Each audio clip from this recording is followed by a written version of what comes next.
Hello friends, my name is Praful and I welcome you all on a study IQ platform. जैसा कि आप लोग जानते हैं, ये जो science and tech explain series हम लोग लेकर आए हैं, इस सीरीज़ में रोज़ हम लोग एक टॉपिक को डिस्कस करते हैं। तो दोस्तों, आज का टॉपिक है glyphosate and it's harmful effect on body, human body. अब ये इस टॉपिक पर जो है वो इंडियन एक्सप्रेस में एक आर्टिकल आया था कि all about glyphosate and it's harmful effect on a body. और ग्लाइफोसेट पर बहुत बार प्रीलिम्स में क्वेश्चंस भी पूछा जा चुका है और मेंस में भी इसका रिलेवेंस आता है। आपने बहुत सारे टाइप्स के हेडलाइन सुनी होंगी कि हमारे खाने में जहर है, या जो यूज़ ऑफ पेस्टिसाइड है, हर्बिसाइड है, वीडीसाइड है, उसके वजह से कैसे हमारा खाना दिन ब दिन पॉइजनस होते जा रहा है, और उस पॉइजनस खाने के वजह से जो कैंसर का जो प्रमाण है वो कैसे दिन ब दिन बढ़ते जा रहा है। तो उसी से रिलेटेड ये पूरा टॉपिक है और ये पूरा आर्टिकल है दोस्तों। तो चलिए इस आर्टिकल को हम लोग पढ़ते हैं मेंस और प्रीलिम्स दोनों के पर्सपेक्टिव से। तो दोस्तों, ग्लाइफोसेट ये क्या है एक्चुअल में? तो अभी रिसेंटली बहुत ट्रेंड चालू है कि हमें ग्लाइफोसेट फ्री फ्लोर चाहिए, यानी आटा चाहिए। तो आटा ग्लाइफोसेट फ्री चाहिए, मतलब इसका मीनिंग ये होता है कि अभी हम लोग जो भी आटे से बनी वाली चीज़ें खा रही है, ब्रेड बिस्किट ले लो या रोटी ले लो, इनमें कहीं ना कहीं तो भी ग्लाइफोसेट जो है वो पाया जाता है, जो हमें बहुत सारे निगेटिव हेल्थ इम्पैक्ट क्रिएट कर सकता है और साथ ही लॉन्ग टर्म में जाकर कैंसर भी कॉज कर सकता है। तो अभी जो ये रिसेंट ट्रेंड है, तो क्या ये सिर्फ एक ट्रेंड है या इसके पीछे कोई साइंस भी है, या इसके पीछे कोई हेल्थ बेनिफिट्स भी है? तो दोस्तों, इसके पीछे जो अभी ट्रेंड जो चालू है, इसके पीछे एक साइंटिफिक रीज़न भी है और इसके बहुत सारे हेल्थ बेनिफिट्स भी आते हैं। इन शॉर्ट, आज की डेट में हम लोग जो भी खाना खा रहे हैं, उस खाने से हमारी बॉडी में ग्लाइफोसेट जो हर्बिसाइड है उसका इंटेक बढ़ रहा है, जो लॉन्ग टर्म में हेल्थ कॉन्सिक्वेंसेस क्रिएट कर सकता है। अब ये जो ग्लाइफोसेट है दोस्तों, ये ग्लाइफोसेट एग्जैक्टली क्या है? तो दोस्तों, ग्लाइफोसेट जो है ये एक हर्बिसाइड है जिसे वीड कंट्रोल के लिए यूज़ किया जाता है। तो अब ये वीड क्या होती है और वीड कंट्रोल के लिए इसे क्यों यूज़ किया जाता है? तो दोस्तों, वीड यानी होता है अनवांटेड प्लांट। हमारे यहाँ पे जो एग्रीकल्चर की जाती है वो मोनोकल्चर की जाती है, यानी हम लोग पूरे फार्म में सिर्फ एक ही क्रॉप लगाते हैं। उस क्रॉप के अलावा जो भी अदर प्लांट्स वहाँ पे ग्रो होते हैं उन्हें हम लोग वीड बोलते हैं। अब ये वीड को रिमूव करने का ट्रेडिशनल मेथड जो था, वो ट्रेडिशनल मेथड था कि मैनुअली हम लोग लेबर को अप्लाई करके वो जो भी अनवांटेड प्लांट्स है, वीड है, उन्हें रिमूव करते थे, या कुछ सॉर्ट ऑफ रूडिमेंट्री मशीनरीज भी यूज़ की जाती थी जो उस वीड को रिमूव करने में हेल्प करती थी। पर अभी जो लेबर कॉस्ट बढ़ गई है, प्लस ये प्रोसेस बहुत ज़्यादा टाइम कंज्यूमिंग है।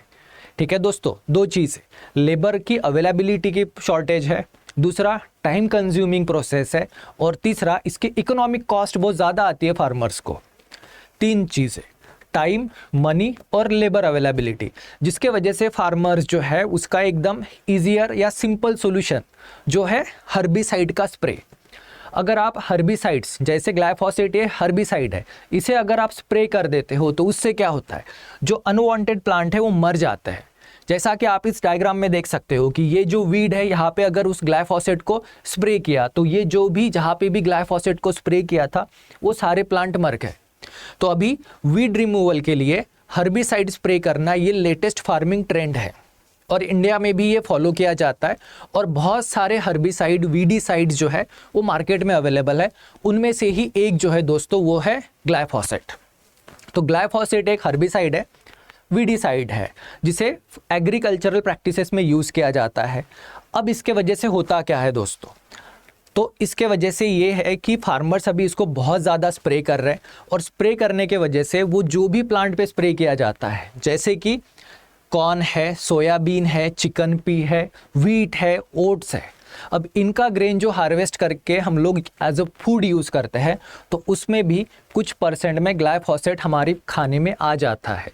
हमारी फूड चेन में वो आ गया है और हमारी बॉडी में भी उसका जो एक्यूमुलेशन है वो बढ़ते जाता है, जिसके वजह से आगे जाके बहुत सारी डिसीजेस हो सकती है। इसीलिए दोस्तों, जो international agency for research on cancer है, इसने ग्लाइफोसेट को as a carcinogenic to human, carcinogenic का मीनिंग ये होता है कि कुछ ऐसे एजेंट जो फ्यूचर में कैंसर को कॉज कर सकते हैं, तो ग्लाइफोसेट को भी एज अ कार्सिनोजेनिक रिकॉग्नाइज किया गया है, और वो हमारे फूड के थ्रू हमारी बॉडी में एक्यूमुलेट होता है, यानी हमारा खाना जो जहरीला हो गया है जो बोलते हैं, उसके पीछे का रीज़न यही है, जो use of chemical fertiliser, pesticides और हर्बिसाइड है, जिसके वजह से डे बाय डे हमारा जो फूड है वो पॉइजनस होते जा रहा है। तो इससे एक कंट्रोवर्सी क्रिएट हो जाती है कि इसके इम्पैक्ट जो है वो एनवायरनमेंट पे भी निगेटिव इम्पैक्ट है, साथ ही में दोस्तों ह्यूमन हेल्थ पर भी इसके निगेटिव इम्पैक्ट है। और ये जनरली जितने भी ट्रीटेड क्रॉप्स होती है, जहाँ पे भी पेस्टिसाइड यूज़ किया जाता है और उस क्रॉप से बने इनपुट को यूज़ करके जो भी फूड आइटम्स बनाए जाते हैं, उनमें ग्लाइफोसेट का परसेंट जो है वो पाया जाता है। अब ये ग्लाइफोसेट के वजह से इमीडिएट हेल्थ इम्पैक्ट क्या होता है? तो दोस्तों हम लोग जितने भी टाइप्स के ग्रेन्स खाते हैं, फ्रूट्स खाते हैं या बाकी जो भी फूड आइटम्स है, यहाँ पे अगर इस वीडिसाइड को यूज़ किया गया है तो उससे हमारे जो इनटेक है, डाइट जो है, ग्लाइफोसेट हमारी बॉडी में जाता है और उससे जो इमीडिएट इम्पैक्ट जो आता है वो है दोस्तों सलाइवा का सिक्रेशन बढ़ जाता है, नॉजिया होता है, बर्निंग सेंसेशन माउथ में क्रिएट हो जाता है, थ्रोट में बर्निंग सेंसेशंस आते हैं, रेस्पिरेटरी इश्यूज होते हैं और वर्स्ट केस सिनेरियोज में वोमिटिंग भी होती है। तो अगर आपको कोई खाना खाने के बाद इस तरह के सिम्टम्स आते हैं तो आप एक अंदाज़ा लगा सकते हैं कि उसमें ग्लाइफोसेट है। उसके साथ ही दोस्तों ये ग्लाइफोसेट जो है ये हमारी बॉडी का जो हार्मोनल बैलेंस है उसको भी डिसरप्ट करते हैं, हमारे मेटाबॉलिक रेट को इम्पैक्ट करते हैं और हमारी जो फिजियोलॉजिकल हेल्थ है उसे भी ये इम्पैक्ट करते हैं। ये इसके इमीडिएट है ह्यूमन हेल्थ। साथ ही में दोस्तों इसके एनवायरमेंटल इम्पैक्ट भी है। अब ये हर्बिसाइड्स को यूज़ करते हैं, हर्बिसाइड्स के वजह से क्या होता है दोस्तों, तो जो बीज है जो मेजर रोल प्ले करती है पॉलिनेशन में। अब बिना पॉलिनेशन तो बहुत सारे प्लांट जो है वो रिप्रोड्यूस ही नहीं कर सकते, तो बीज भी इस हर्बिसाइड की वजह से मर जाती है, उन पर उनके निगेटिव इम्पैक्ट हो रहे हैं। बीज के अलावा भी बहुत सारे इंसेक्ट है लाइक बटरफ्लाइज है, इन पर भी इनका इतना निगेटिव इम्पैक्ट हो रहा है जिसके वजह से रेट ऑफ पॉलिनेशन भी कम हो सकता है। यानी दोस्तों इसके एनवायरनमेंट पे भी और बायोडाइवर्सिटी पे भी निगेटिव इम्पैक्ट है। उसके साथ ही जिन प्लांट्स को किल करने के लिए ये हर्बिसाइड को यूज़ किया जाता है वो प्लांट्स भी टाइम के साथ हर्बिसाइड रेजिस्टेंट क्वालिटीज़ डेवलप कर लेते हैं। तो ये जो हर्बिसाइड रेजिस्टेंट वीड है इसे रिमूव करना बहुत ही ज़्यादा टफ होते जाता है डे बाय डे। यानी हमें डे बाय डे हर्बिसाइड की जो स्ट्रेंथ है, उसका जो पावर है उसे बढ़ाना होगा। तो हम लोग नेचर में अनवांटेडली हर्बिसाइड रेजिस्टेंट वीड को इंट्रोड्यूस कर रहे हैं और बायोडाइवर्सिटी पर भी इसका निगेटिव इम्पैक्ट होता है। तो दोस्तों ये था इसका negative impact on human health and also on environment and biodiversity including pollination and बीज। अब ग्लाइफोसेट फ्री फूड जो है क्या हमें मिल सकता है? तो दोस्तों मिल सकता है। अभी जो डिमांड जो चालू है, जैसे आप इस टाइप के स्लोगन्स जो है वो बार बार पढ़ते हैं कि ग्लाइफोसेट फ्री फूड होना चाहिए, उसका वन ऑफ द सॉल्यूशन जो है वो है ऑर्गेनिक फार्मिंग। ऑर्गेनिक फार्मिंग, उसके साथ ही दोस्तों आपने सुना होगा जीरो बेस नेचुरल फार्मिंग, जिसे गवर्नमेंट ऑफ इंडिया प्रमोट भी कर रही है और बहुत सारी स्कीम्स भी है। तो ये भी आप एक वन ऑफ द पॉइंट लिख सकते हैं क्यों हमने जो हमारी ट्रेडिशनल फार्मिंग मेथड है लाइक ऑर्गेनिक फार्मिंग या जीरो बेस नेचुरल फार्मिंग, इसको प्रमोट करना चाहिए और उनसे ग्रो होने वाले फूड्स को हमने यूज़ करना चाहिए। अगर हम लोग ऑर्गेनिक फार्मिंग या ग्लॉसेट फ्री बिना हर्बिसाइड को यूज़ करें अगर किसी भी फार्म को प्रोड्यूस करते हैं, फूड ग्रेन्स को प्रोड्यूस करते हैं, तो उनसे हमें इमीडिएट बेनिफिट ये मिलते हैं दोस्तों कि एक तो केमिकल एक्सपोजर रिड्यूस हो जाता है, उस खाने की न्यूट्रिशनल हेल्थ जो है वो भी बढ़ जाती है और साथ ही में हमारे डाइजेस्टिव हेल्थ के लिए और हमारी हेल्थ के लिए भी बेटर चॉइसेस हमें मिल जाती है। और अगर हम लोग ऑर्गेनिक फार्मिंग करते हैं या ट्रेडिशनल फार्मिंग भी यूज़ करते हैं तो उससे दोस्तों बायोडाइवर्सिटी का भी प्रोटेक्शन होगा, सॉइल की भी प्रिजर्वेशन होगी, कंजर्वेशन होगा और हमारा जो हार्मफुल एजेंट्स जो है, कार्सिनोजेनिक एजेंट्स जो है, उनसे होने वाला एक्सपोजर भी रिड्यूस हो जाएगा। तो दोस्तों ये सारे बेनिफिट है ग्लॉसेट फ्री फूड के। उसके अलावा एक और मेथड को अप्लाई किया जा सकता है, वो है दोस्तों zero trace of glyphosate certificate. अभी FSSAI ने अगर ये मैंडेटरी कर दिया कि जो भी फूड पैकेज हम लोग जो भी यूज़ करेंगे उस पर मेंशन होना चाहिए कि उस फूड के प्रिपरेशन में, उसके ग्रेन के कल्टीवेशन में क्या ग्लाइफोसेट यूज़ हुआ है। ग्लाइफोसेट फ्री ये सर्टिफिकेट हर प्रोडक्ट पर प्रिंट होके आना चाहिए ताकि कंज्यूमर जो है वो कॉन्शियस डिसीजन ले सके जो एनवायरमेंटली सस्टेनेबल भी होगा और पर्सनल हेल्थ के लिए भी बेनिफिशियल होगा। तो ग्लाइफोसेट फ्री मूवमेंट जो है उसमें जो one of the demand put की जाती है वो ये कि कंज्यूमर को पता होना चाहिए कि वो जो भी फूड आइटम्स खरीद रहे हैं क्या उनके प्रोडक्शन में डायरेक्टली या इनडायरेक्टली ग्लाइफोसेट या उसके अलावा भी बाकी के पेस्टिसाइड ले लीजिए या हर्बिसाइड यूज हुए हैं। ये कंज्यूमर को एम्पावर भी करेगा और कॉन्शियस डिसीजन मेकिंग में हेल्प भी करेगा। और अगर मैक्सिमम लोग इको फ्रेंडली फूड या ग्लाइफोसेट फ्री फूड अगर परचेस करते हैं तो उससे ऑर्गेनिक फार्मिंग को भी प्रमोशन मिलेगा और जो जीरो बेस्ड नेचुरल फार्मिंग है ये भी प्रमोट होगी। तो दोस्तों ये सारे बेनिफिट्स या सारे पॉइंट्स जो है आप अपने आंसर्स में लिख सकते हो।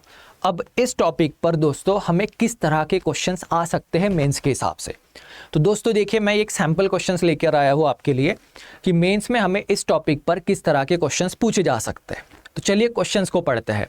Critically examine the concerns surrounding a use of glyphosate in agriculture, its impact on food chain and subsequent consumer preferences for glyphosate free product.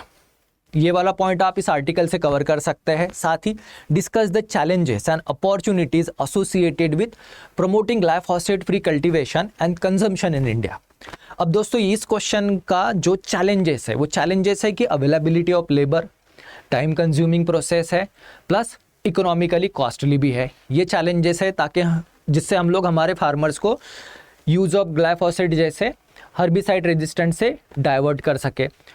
Opportunities, हम लोग ऑर्गेनिक फार्मिंग को प्रोड्यूस कर सकते हैं, बेटर न्यूट्रिशनल हेल्थ आएगी, better quality food आएगा जो long term में जो नॉन कम्युनिकेबल डिसीज़ है लाइक कैंसर, डायबिटीज़ और जो रेस्पिरेटरी डिसीज़ है इनका परसेंट रिड्यूस करने में भी हेल्प करेगा। ये अपॉर्चुनिटीज़ भी है और इसके पीछे के चैलेंजेस भी है कि कैसे हम लोग एग्रीकल्चर में एग्रीकल्चर को ग्लाइफोसेट फ्री बनाए। अब दोस्तों इस टॉपिक पर हमें प्री में भी क्वेश्चंस आ सकते हैं। अब प्रीलिम्स में हमें किस तरह का क्वेश्चन आ सकता है, तो प्रीलिम्स में हमें बेसिक क्वेश्चन, ये जो क्वेश्चन है ये बहुत बार आ चुका है कि glyphosate is primarily used as, answer is दोस्तों herbicide. Then second question is what environmental concerns are associated with use of glyphosate. इसके साथ कौन से एनवायरमेंटल कंसर्न एसोसिएटेड है। So increase biodiversity, enhance soil health, reduction in bee population and development of herbicide resistant weed, improved water quality and soil fertility, growth of beneficial plant species and increased pollination। तो दोस्तों इस question का answer है option B. तो दोस्तों आज के लिए बस इतना ही। I hope you found this article very useful और ये टॉपिक जो है ये प्री और मेंस दोनों के पर्सपेक्टिव से इंपॉर्टेंट है। So best of luck, thank you.